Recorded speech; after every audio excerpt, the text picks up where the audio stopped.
اعوذ باللہ من الشیطان الرجیم بسم اللہ الرحمن الرحیم رب اشرح لی صدری ویسر لی امری واحلل عقدۃ من لسانی یفقہوا قولی رب یسر ولا تعسر وتمم بالخیر آمین یا رب العالمین۔ لسان القرآن کورس 2022 کے لیکچر نمبر 9 میں آپ کو خوش آمدید کہتا ہوں۔ جیسا کہ آپ کے علم میں ہے کہ لیکچر نمبر 9 میں ہم نے عربی زبان میں استعمال ہونے والا پہلا جملہ اسمیہ جو ہے وہ بنانا سیکھا تھا۔ جملے سے پہلے ہمارے سامنے جو بات آئی وہ یہ تھی کہ کوئی بھی لفظ خواہ وہ اسم ہو، فعل ہو یا حرف ہو، جب تنہا جملے سے ہٹ کر استعمال ہو رہا ہو تو عربی گرامر کی اصطلاح میں اس لفظ کو مفرد کہتے ہیں۔ اور ابھی چونکہ ہم نے صرف اسم ہی پڑھا ہے، لہٰذا ہم یوں کہہ سکتے ہیں کہ ہم نے جو بھی اسم پڑھا ہے، چاہے وہ واحد ہو، چاہے مثنیٰ ہو، چاہے جمع ہو، چاہے مذکر ہو، چاہے مؤنث ہو، چاہے معرفہ ہو، چاہے نکرہ ہو، چاہے اعراب کے اعتبار سے مرفوع ہو، منصوب ہو یا مجرور ہو، اس کو ہم مفرد ہی کہیں گے اگر وہ جملے میں استعمال نہیں ہو رہا۔ لہٰذا کتاب مفرد ہے، کتابانی یہ بھی مفرد ہے، اگرچہ اس کے معنی 2 کتابیں ہیں لیکن ہم اس کو مفرد کہیں گے کیونکہ یہ لفظ ایک ہے۔ اس طرح کتب یہ لفظ بھی مفرد کہلائے گا۔ پھر دوسری بات ہمارے سامنے یہ آئی کہ جب مفرد سے ملتا ہے تو پھر مرکب بن جاتا ہے، اور مرکب جو ہے عربی گرامر میں 2 طرح کا ہوتا ہے، یا تو وہ مرکب ناقص ہوتا ہے یا پھر مرکب تام ہوتا ہے۔ مرکب ناقص کم از کم 2 الفاظ کے ایسے مجموعے کو کہا جاتا ہے کہ جن کے ملنے سے بات پوری نہ ہو، اور مرکب تام کم از کم 2 الفاظ کے ایسے مجموعے کو کہا جاتا ہے جن کے ملنے سے بات پوری ہو جائے۔ مرکب تام کا دوسرا نام جملہ بھی ہے، اور جملہ جو ہے وہ عربی گرامر میں 2 طرح کا ہوتا ہے۔ ایک جملہ اسمیہ کہلاتا ہے، جبکہ دوسرا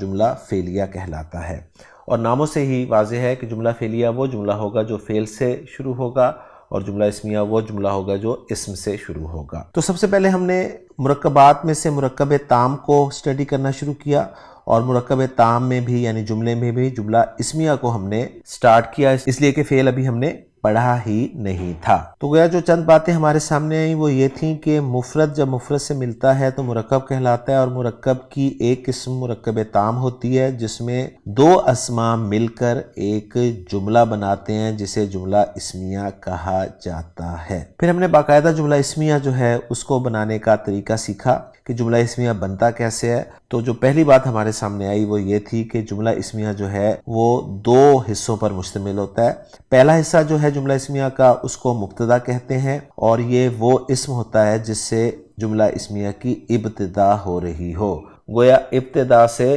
مبتدا کا لفظ بنتا ہے۔ انگریزی میں مبتدا کے لیے سبجیکٹ کا لفظ استعمال کیا جاتا ہے، اور دوسرا پارٹ جملہ اسمیہ کا وہ بھی اسم ہوتا ہے تو وہ خبر کہلاتا ہے، اور خبر اس اسم کو کہا جاتا ہے یا اس حصے کو کہا جاتا ہے جملہ اسمیہ کے جو مبتدا کے بارے میں بیان کیا جا رہا ہوتا ہے، اور خبر کو انگریزی میں پریڈیکیٹ کے طور پر سمجھا جا سکتا ہے۔ گویا اردو میں اور عربی میں جملہ اسمیہ کے 2 پارٹس کیے جائیں گے، ایک مبتدا ہوگا دوسرا خبر، اور انگریزی میں جملہ اسمیہ جس کو ہم نومینل سینٹنس بھی کہہ سکتے ہیں اس کے بھی 2 پارٹ کیے جائیں گے، جس میں پہلے پارٹ کو سبجیکٹ اور دوسرے کو پریڈیکیٹ کہا جائے گا۔ جملہ اسمیہ عربی زبان میں کیسے بنتا ہے؟ تو عربی زبان میں جملہ اسمیہ بنانے کا فارمولہ یہ ہے کہ مبتدا جو ہے وہ آپ کا معرفہ ہوتا ہے، یعنی وسعت کے اعتبار سے جو ہم نے معرفہ اور نکرہ اسماء کی پہچان کی تھی ان میں سے معرفہ جو ہے اس کو ہم مبتدا بنا سکتے ہیں۔ گویا مبتدا معرفہ ہوتا ہے، اور خبر کی جگہ پر جو اسم آ رہا ہوتا ہے اس کو نکرہ رکھا جاتا ہے۔ تو گویا معرفہ اور نکرہ کمبینیشن جو ہے عربی زبان میں جملہ اسمیہ کا مفہوم دیتا ہے۔ لیکن صرف معرفہ اور نکرہ سے بات نہیں بنے گی، ساتھ اور بھی اس میں کچھ ایڈ کیا جائے گا۔ جو ایڈ کیا جائے گا وہ یہ ہے کہ دونوں جو ہیں وہ اعراب کے اعتبار سے مرفوع ہوں گے، یعنی مبتدا کو بھی مرفوع رکھا جائے گا، خبر کو بھی مرفوع رکھا جائے گا، اور تیسری اور آخری بات یہ کہ ان دونوں میں یعنی مبتدا اور خبر میں جنس اور عدد کے اعتبار سے مطابقت بھی ہوگی۔ مطابقت سے مراد یہ ہے کہ مبتدا اگر مذکر ہوگا تو خبر بھی مذکر آئے گی، مبتدا مؤنث ہوگا تو خبر بھی مؤنث آئے گی۔ یہ مطابقت ہوگی جنس میں، اور عدد میں مطابقت یہ ہوگی کہ اگر مبتدا واحد ہوگا تو خبر بھی واحد آئے گی، مبتدا مثنیٰ ہوگا تو خبر بھی مثنیٰ آئے گی، مبتدا جمع ہوگا تو خبر بھی جمع آئے گی۔ تو یہ تین باتیں اگر اچھی طرح سمجھ لی جائیں، پہلی یہ کہ مبتدا معرفہ خبر نکرہ، نمبر 2 دونوں مرفوع، نمبر 3 جنس اور عدد کے اعتبار سے دونوں میں مطابقت، تو آپ دو اسماء کو ان شرائط پر پورا اتار کر کوئی بھی جملہ اسمیہ بنا سکتے ہیں۔ تو ان تمام باتوں کو ذہن میں رکھتے ہوئے ہم نے پہلا عربی کا جملہ جو بنایا وہ تھا زید صالح۔ اس میں یہ بتایا گیا کہ زید کا لفظ جو ہے یہ معرفہ ہے، لہٰذا اس میں مبتدا بننے کی صلاحیت ہے، اس کو مرفوع رکھیں گے تو یہ زید بن جائے گا، جبکہ صالح جو ہے یہ نکرہ اسم ہے اور اس میں خبر بننے کی صلاحیت موجود ہے، اس کو مرفوع رکھیں گے صالح کے طور پہ تو یہ خبر بن جائے گا، اور زید و صالح دونوں مذکر ہیں اور زید و صالح دونوں واحد ہیں، لہٰذا ان دونوں کے ملانے سے ہمارا پہلا جملہ اسمیہ جو تھا وہ مکمل ہوا، زید صالح۔ اور ترجمہ کرنے کا طریقہ یہ بتایا گیا کہ اسی ترتیب سے، یعنی زید کا پہلے ترجمہ کیا جائے گا، صالح کا بعد میں، اور پھر ہے جو ہے اپنی طرف سے ایڈ کر دیا جائے گا، کیونکہ عربی زبان میں ہے کے لیے جملہ اسمیہ میں کوئی لفظ نہیں ہوتا۔ تو زید صالح کا ترجمہ بن جائے گا زید نیک ہے۔ اسی طرح پھر اور بہت سارے جملے جو ہیں وہ پریکٹس کروائے گئے، جس طرح ہم کتاب میں دیکھ رہے ہیں کہ حامد سچا ہے، حامد صادق، اور محمود استاد ہے، محمود معلم۔ اب ہم کتاب میں دی گئی جو مشق ہے جملہ اسمیہ کی پریکٹس کے لیے دی گئی، اس کو حل کرنے کی کوشش کرتے ہیں۔ اس میں سوال یہ دیا جا رہا ہے کہ درج ذیل جملوں کا عربی میں ترجمہ کریں۔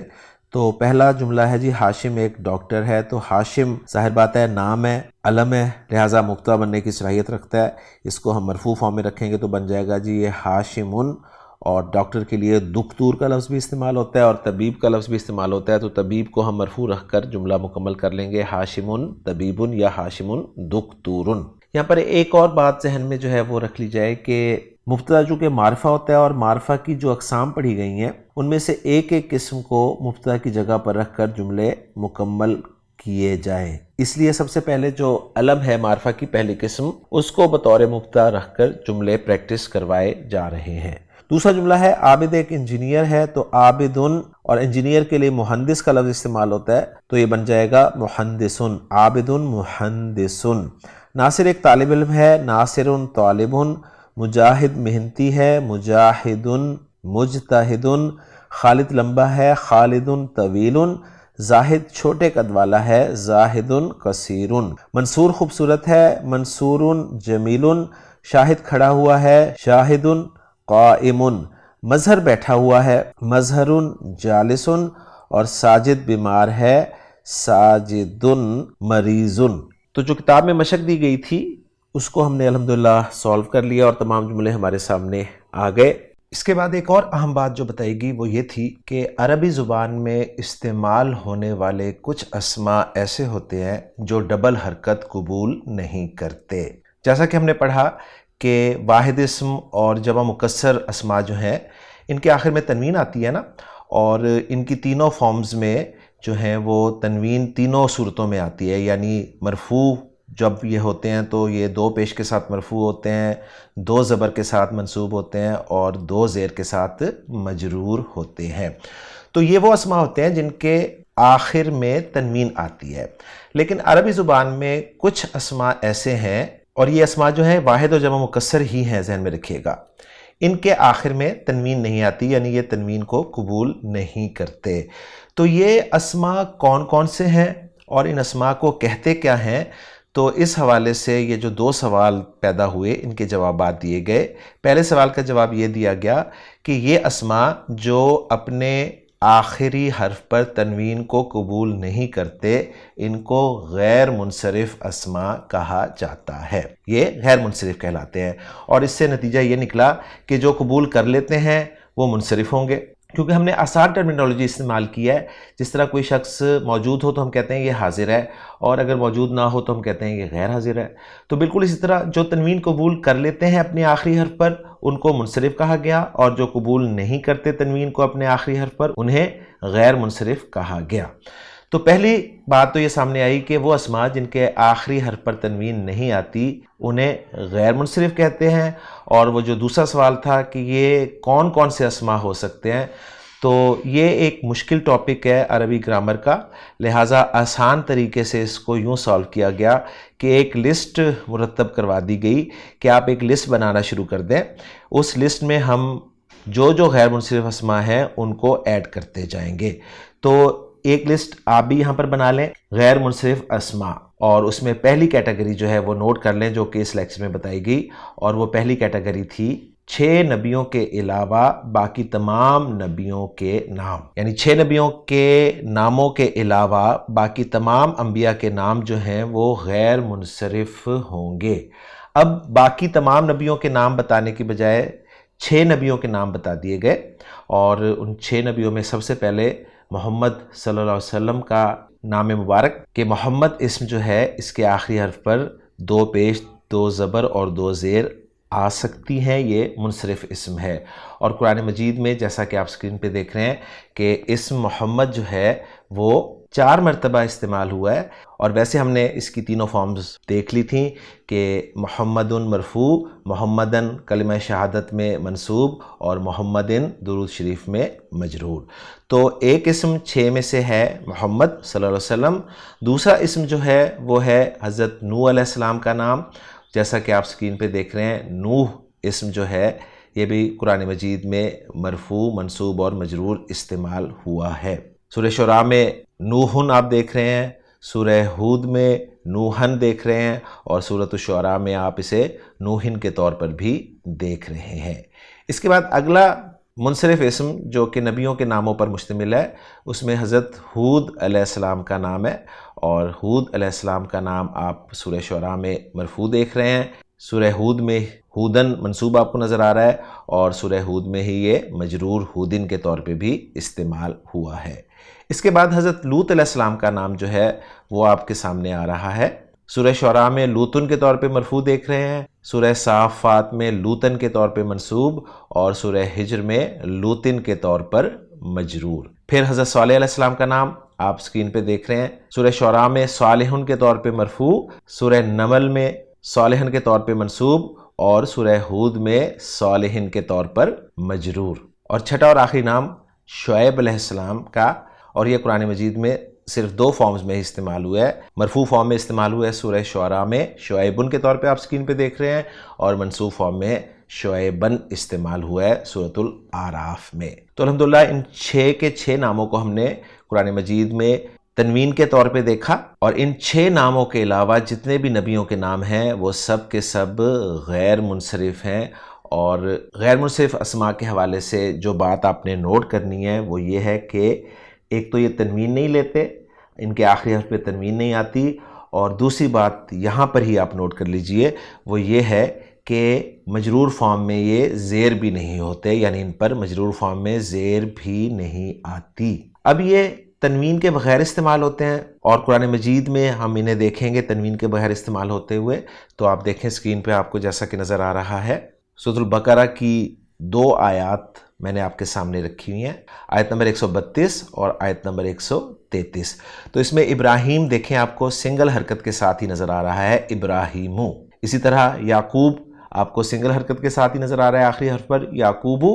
اور پھر اسی طرح آیت نمبر 133 میں دیکھیں اسماعیل اسم جو ہے آپ کو سنگل حرکت کے ساتھ اسماعیلہ ہی نظر آ رہا ہے، اور اسی طرح اسحاق جو ہے یہ بھی سنگل حرکت کے ساتھ آپ کو اسحاقہ کے طور پر ہی نظر آ رہا ہے۔ اسی طرح آپ سکرین پہ دیکھ رہے ہیں یوسف علیہ السلام کا نام جو ہے یہ بھی سنگل حرکت کے ساتھ ہی آپ کو نظر آ رہا ہے، یا یوسفو ہے یا یوسفہ ہے۔ اسی طرح یونس علیہ السلام کا نام دیکھ لیں آپ، سنگل حرکت کے ساتھ آپ کو نظر آئے گا۔ اسی طرح ایوب علیہ السلام کا نام یہ بھی آپ کو سنگل حرکت کے ساتھ ہی نظر آئے گا۔ اب جیسے کچھ نام ہیں جیسے کہ موسیٰ، عیسیٰ، یحییٰ اور زکریا، یہ بھی نبیوں کے نام ہیں، لیکن آپ دیکھ رہے ہیں کہ یہ جو ہیں چونکہ لکھتے وقت ایک الف پر ختم ہوتے ہیں، جیسے زکریا میں پورا الف آپ کو لکھا ہوا نظر آ رہا ہے، اور موسیٰ، عیسیٰ اور یحییٰ میں الف مکسورہ لکھا ہوا نظر آ رہا ہے۔ الف مکسورہ اس اسم کو کہتے ہیں